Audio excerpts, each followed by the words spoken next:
আমার বাবা মুক্তিযোদ্ধা, আমার নানা মুক্তিযোদ্ধা, তার মানে এই না যে আমি মুক্তিযোদ্ধা পরিবারের সন্তান।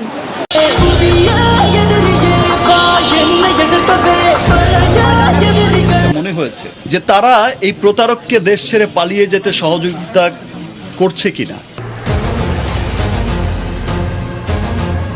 বাংলাদেশের একজন মেগাস্টার শাকিব খান, তিনি কোটা আন্দোলন নিয়ে এত দেরি করে মাঠে নামবে কেউ আশা করেনি। সূত্র থেকে জানা যায় মেগাস্টার শাকিব খান এতদিন বাংলাদেশে ছিলেন না, তিনি ছিলেন দুবাইতে। দুবাই থেকে ফিরিয়ে সরাসরি কোটা আন্দোলনকারী ছাত্র ছাত্রীর পাশে দাঁড়িয়েছেন বলে জানা যায় মিডিয়া থেকে।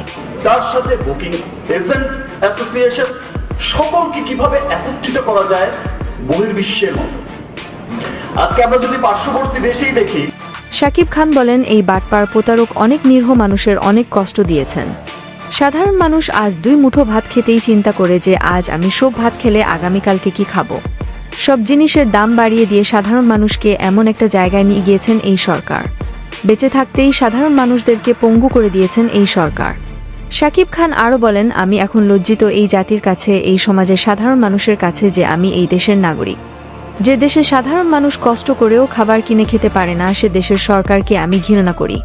শেষে শাকিব খান বলেন, আমি যখন দুবাই থেকে দেখেছি আমার বাংলাদেশের ছায় ভাই ও বোনদের আমি নির্মমভাবে মরতে দেখি, তখন আমার অনেক কষ্ট লাগে। কি দোষ ছিল পানি বিতরণকারী মুগ্ধর, কি অপরাধ ছিল আবু সাইদের, কি অপরাধ ছিল এই দেশের আগামী প্রজন্মের অধিকারী ছোট ছোট শিশুগুলির, তাদেরকে নির্মমভাবে হত্যা করা হয়েছে। এই দেশের মানুষ সব দেখেছে, আপনাদের চোখে এইসব পড়বে না, জানিয়েছেন শাকিব খান। আমি আজ এক দফা দাবিতে ছাত্রদের পাশে দাঁড়িয়ে থেকে এই সরকারের পতন করে ছাড়ব বলে জানান বাংলার মেগাস্টার শাকিব খান। আমার বাবা মুক্তিযোদ্ধা, আমার নানা মুক্তিযোদ্ধা, তার মানে এই না যে আমি মুক্তিযোদ্ধা পরিবারের সন্তান। আমার দুইটা আমার পিতা তুল্য মানুষ আমার মুক্তিযোদ্ধা। আমি কখনোই মুক্তিযোদ্ধার চেতনাকে বাদ দিয়ে এখানে আসিনি। সময় কান্না আমরা বুঝি, আপনার ভিতর থেকে কোনো কান্না আসে না বাচ্চাদের জন্য, আপনার ভিতর থেকে কোনো কান্না নাই, কোনো খারাপ লাগে না। 10 পাস করা পুলিশ যদি একজন ঢাকা বিশ্ববিদ্যালয়ে পড়া স্টুডেন্টের বুকে গুলি চালায়, সে কি?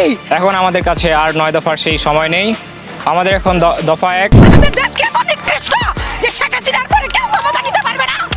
আমি সেই দেশের মানুষকে ঘৃণা জানাই, ধিক্কার জানাই যারা বলে শেখ হাসিনার বিকল্প নাই। আমরা কোটা সংস্কার চেয়েছি, সরকার করেছে, কিন্তু কারো রক্তের বিনিময়ে চাইনি আমরা। কাদের বিচার করবে? এদের বিচার করবে এই জনতা।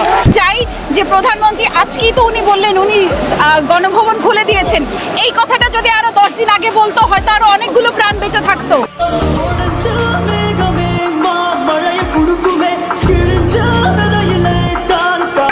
আমি একজন সাধারণ স্টুডেন্ট এবং আমি একজন ক্ষুদ্র আর্টিস্ট। আমি যেটাকে অন্যায় মনে করি সেই অন্যায় প্রতিবাদ করতে আসছি। আমি অবস্থান আমার দেশের সাথে, আমার অবস্থান ছাত্রদের সাথে, আমার অবস্থান সত্যের সাথে।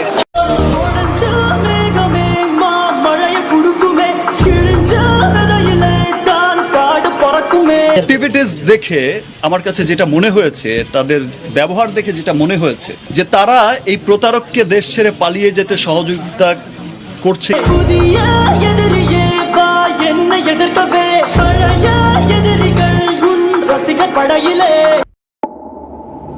এতক্ষণ সাথে থাকার জন্য ধন্যবাদ।